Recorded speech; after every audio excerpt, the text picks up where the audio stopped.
राधे राधे दोस्तों, आइए हमारे चैनल अलौकिक श्रद्धा में आपका स्वागत है। आज हम इस वीडियो में इंदिरा एकादशी व्रत की कथा सुनेंगे। धर्मराज युधिष्ठिर कहने लगे कि हे भगवान, अश्विन कृष्ण एकादशी का क्या नाम है, इसकी विधि तथा फल क्या है, सो कृपा करके कहिए। भगवान श्री कृष्ण कहने लगे कि इस एकादशी का नाम इंदिरा एकादशी है। यह एकादशी पापों को नष्ट करने वाली तथा पितरों को अधोगति से मुक्ति देने वाली होती है।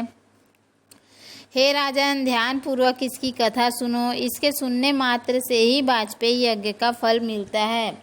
प्राचीन काल में सतयुग के समय में महिष्मती नाम की एक नगरी में इंद्रसेन नाम का एक प्रतापी राजा धर्म पूर्वक अपनी प्रजा का पालन करते हुए शासन करता था। वह राजा पुत्र पौत्र धन आदि से संपन्न और विष्णु का परम भक्त था। एक दिन जब राजा अपनी सभा में बैठे थे तो आकाश मार्ग से महर्षि नारद उतर कर सभा में आए और राजा ने उन्हें देखते ही हाथ जोड़कर प्रणाम किया और विधि पूर्वक आसन व अर्घ्य दिया। सुख से बैठकर मुनि ने राजा से पूछा कि हे राजन, आपके सातों अंग कुशल पूर्वक तो हैं, तुम्हारी बुद्धि धर्म में और तुम्हारा मन विष्णु भक्ति में तो रहता है। परंतु देवर्षि नारद जी की ऐसी बातें सुनकर राजा ने कहा, महर्षि, आप कृपा करके मेरे राज्य में सब कुशल से हैं तथा मेरे यहाँ यज्ञ कर्मादि सुकृत हो रहे हैं। आप कृपा करके अपने आगमन का कारण कहिए। तब ऋषि कहने लगे कि हे राजन, आप आश्चर्य देने वाले मेरे वचनों को सुनो। मैं एक समय ब्रह्मलोक में से यमलोक को गया। वहाँ श्रद्धापूर्वक यमराज को पूजित होकर मैंने धर्मशील और सत्यवान धर्मराज की प्रशंसा की।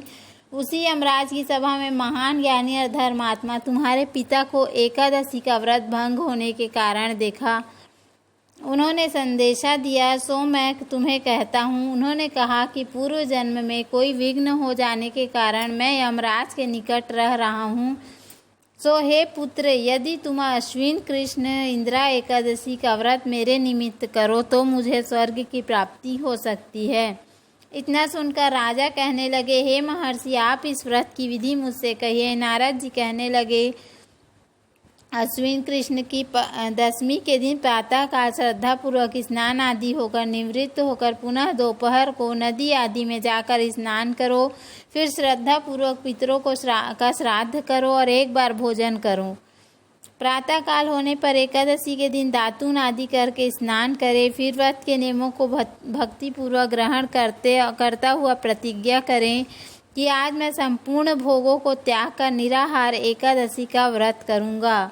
हे अच्युत, हे पुंडरीकाक्ष, मैं आपकी शरण में हूँ, आप मेरी रक्षा कीजिए। इस प्रकार नियम पूर्वक शालिग्राम की मूर्ति के आगे विधि पूर्वक श्राद्ध करके योग्य ब्राह्मणों को फलाहार का भोजन कराएं और दक्षिणा दें। पितरों के श्राद्ध से जो बच जाए उसको सूंघ कर गौ को दे दें तथा धूप दीप गंध पुष्प नैवेद्य आदि सब सामग्री से ऋषिकेश भगवान का पूजन करें। रात में भगवान के निकट जागरण करें। इसके पश्चात द्वादशी के दिन प्रातः काल होने पर भगवान का पूजन करके ब्राह्मणों को भोजन कराएं। भाई बंधुओं स्त्री पुत्र सहित आप भी मौन होकर भोजन करें। नारद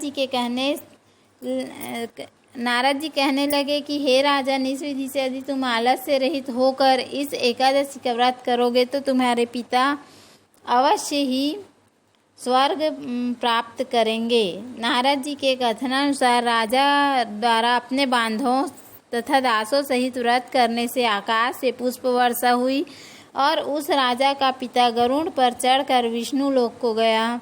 राजा इंद्रसेन भी एकादशी व्रत के प्रभाव से निष्कंटक राज्य करके अंत में अपने पुत्र को सिंहासन पर बैठाकर स्वर्ग लोक को गया। हे युधिष्ठिर, यह इंदिरा एकादशी के व्रत का महात्म्य मैंने तुमसे कहा। इसके पढ़ने और सुनने से मनुष्य सब पापों से छूट जाते हैं और सब प्रकार के भोगों को भोग कर वैकुंठ को प्राप्त होते हैं। बोलो श्री हरि विष्णु भगवान की जय। तो उम्मीद है आपको हमारा वीडियो पसंद आया होगा। यदि हमारा वीडियो पसंद आया तो वीडियो को लाइक शेयर और सब्सक्राइब करना ना भूलें। धन्यवाद। राधे राधे।